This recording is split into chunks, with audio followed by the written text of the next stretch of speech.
Hello दोस्तों, देखो train का बहुत ही बढ़िया सवाल है। इसमें आपको टाइम बताना है, ठीक है ना। देखो बहुत ही आसान सवाल है और बहुत ही आसान इसका सोल्यूशन होने वाला है। लेकिन देखो आंसर निकालना बहुत ही छोटी चीज है, ठीक है ना। हम लोग इसके पीछे क्या क्या कॉन्सेप्ट लेंगे, सारी चीजें हम विधिवत डिस्कस करेंगे, ठीक है ना। पहले आप सवाल को पूरा समझ लीजिए। देखो सवाल में आपसे क्या कह रहा है कि एक ट्रेन अपनी सामान्य चाल की 1/4 चाल से चलने पर अपने गंतव्य तक 60 मिनट की देरी से पहुंचती है। तो वह दूरी तय करने में ट्रेन को लगने वाला सामान्य समय आपको बताना है, ठीक है ना। तो देखो सवाल में आपसे यह पूछा है कि जब वो अपनी सामान्य चाल से चलेगा तो उसे कितना समय लगेगा, ठीक है ना। आपसे ये पूछा है, ठीक है। तो देखो यहाँ पे क्या क्या कॉन्सेप्ट लगने वाले हैं वो सारे मैं आपको लिखाऊंगा और आपको भी लिखना चाहिए, ठीक है ना। नोट करके या कॉन्सेप्ट करके आप कुछ भी करके आप लिख सकते हैं, ठीक है ना। देखो हमारे पास फॉर्मूला आपका एक ही है, डिस्टेंस इज इक्वल टू में आपका स्पीड इंटू में आपका टाइम, ठीक है ना। हम मान लेते हैं कि हम ए से बी के बीच की दूरी हम तय कर रहे हैं,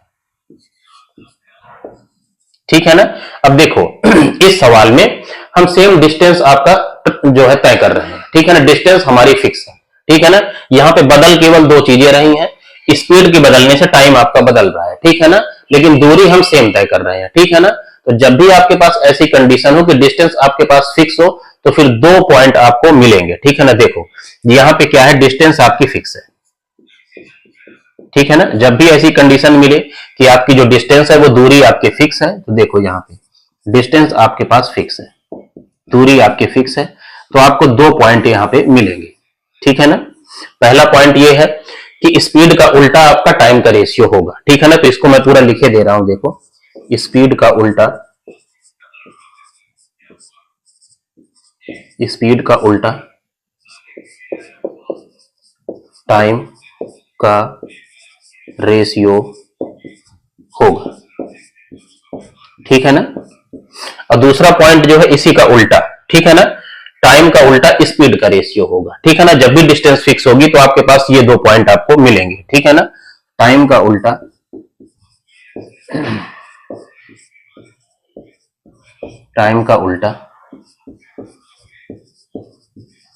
स्पीड का रेशियो होगा, ठीक है ना। तो कभी भी ऐसा नहीं केवल इसी सवाल में है, कभी भी आपको ऐसा कोई सवाल मिले जहां पे डिस्टेंस फिक्स हो तो आपको दो पॉइंट मिलेंगे। पहला स्पीड का उल्टा टाइम का रेशियो होगा और टाइम का उल्टा स्पीड का रेशियो होगा, ठीक है ना। एक तो ये कॉन्सेप्ट इसमें लगेगा, ठीक है ना। दूसरा कॉन्सेप्ट देखो क्या है, सवाल में आपसे क्या कह रहा है कि जब अपनी स्पीड के 1/4 चाल से चलने पर अपने गंतव्य पर 60 मिनट की देरी से पहुंचता है, ठीक है ना, 60 मिनट की देरी से। तो यहां पे देखो जब आप देरी या पहले हो तो आपको समय का अंतर दिया हुआ है, टाइम डिफरेंस दिया हुआ है, ठीक है ना। इस चीज को आपको समझना है, इस लाइन को, ठीक है ना। तो इसको भी मैं लिखे दे रहा हूं।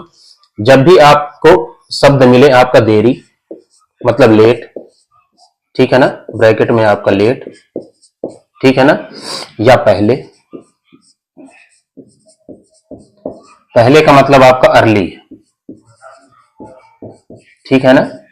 इसका मतलब आपको कभी भी आपको देरी लिखा हुआ मिले या पहले लिखा हुआ मिले, इसका मतलब आपको समय का अंतर आपको दिया हुआ है, टाइम डिफरेंस आपको दिया हुआ है। क्या दिया हुआ है आपको? समय का अंतर, ठीक है ना, समय का अंतर,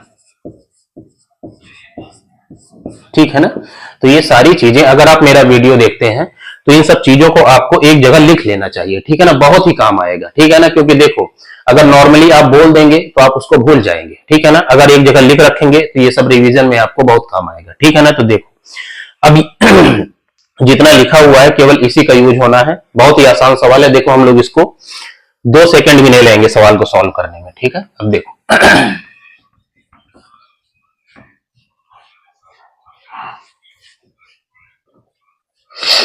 ठीक है ना। सवाल में आपको क्या करना है, देखो डिस्टेंस आपके फिक्स है तो स्पीड चेंज हो रही है तो स्पीड को आप लिखिए, ठीक है ना, स्पीड का रेशियो, ठीक है ना। स्पीड क्या हो रही है? 1/4 हो रही है, ठीक है ना। तो आप ऐसी वैल्यू मानिए स्पीड की कि फ्रैक्शन ना बने। आप मान लीजिए कि आपकी ओरिजिनल स्पीड आपकी 4 है, ठीक है ना, ओरिजिनल स्पीड आपकी 4 है। अब 4 का 1/4 निकालोगे तो क्या आएगा आपका 1, ठीक है ना। तो ये आपका स्पीड का रेशियो हुआ, ठीक है ना। तो टाइम का रेशियो क्या हो जाएगा आपका? इसका उल्टा कर दीजिए, कितना हो गया? 1 आपका 4, ठीक है ना। अब यहाँ पे 60 मिनट की देरी, देरी का मतलब क्या है? समय का अंतर आपको दिया हुआ है। तो यहाँ 4 में से 1 गया, यहाँ पे समय का अंतर कितना है आपका? 3, और सवाल में आपको दिया हुआ है 60 मिनट, ठीक है ना। तो एक की वैल्यू कितनी हो जाएगी, 3 से डिवाइड कर दीजिए, कितना हो गया 20 मिनट। ठीक है ना। तो देखो ओरिजिनल चाल हमारी ये है और ओरिजिनल टाइम हमारा ये है। तो एक की वैल्यू हमें निकालना है, तो एक की वैल्यू कितनी है आपकी 20 मिनट। ठीक है ना। तो 20 मिनट में वो पहुंच जाएगा जब अपनी ओरिजिनल स्पीड से चलेगा। ठीक है ना। तो उसे 20 मिनट लगेंगे। ठीक है ना। और जब अपनी स्पीड के 1/4 से चलेगा तो उसे कितना टाइम लगेगा, इसको 4 से मल्टीप्लाई करिए 20 को, तो कितना हो गया 20 चौको 80 मिनट। ठीक है ना। तो देखो सवाल में आपसे बोला है कि 60 मिनट वो लेट पहुंचता है देरी से, तो पहले 20 मिनट लग रहे थे, अगर 1/4 से चलेगा स्पीड के तो उसे 80 मिनट लग रहे हैं। तो देखो इनमें डिफरेंस कितने का है आपका, 60 मिनट का है। ठीक है ना। तो 20 मिनट आपका आंसर हो जाएगा। ठीक है ना। तो इस सवाल के पीछे का सारा कॉन्सेप्ट आपका यही था। ठीक है।